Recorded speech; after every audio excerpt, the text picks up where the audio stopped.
Ons moet 'n keuse maak om ons sonde neer te lê.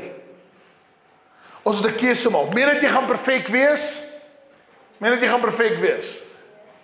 Nee. Maar ons kan nie aanhou in sonde bly en dit sien as oukei nie. Dan moet iets wees dat ons verander het. En die verandering is weer, die verandering moet gesien word omdat God ons verander het.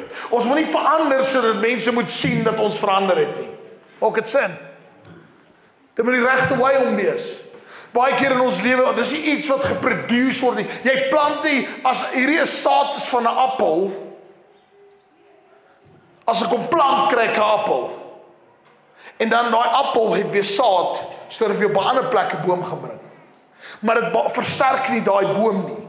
Soos wat die Here vir ons probeer verduidelik, ek hoop dit kom vir jou oor as ek dit vir jou verduidelik wat ek vir jou probeer sê. So die idee is gaan, jy moet verstaan dat as ons verstaan, ons glo in Jesus, moet ek verstaan hy is my koning. Ek moet verstaan ek moet ander vergewe.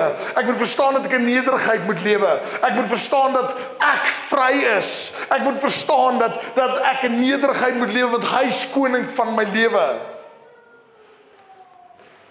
En ek moet verstaan dat sonde in sy koninkryk nie kan seëvier nie. Hy wil hê ons moet die sonde neerlê.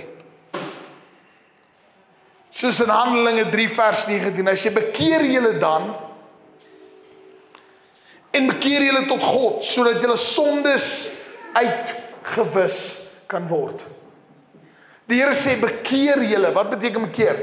Draai weg van jou sonde, dis wat die woord bekeer meen. Meen jy dat ons nooit gaan foute maak nie? Nee, maar ons foute kan nie 'n verskoning wees vir ons leefwyse nie.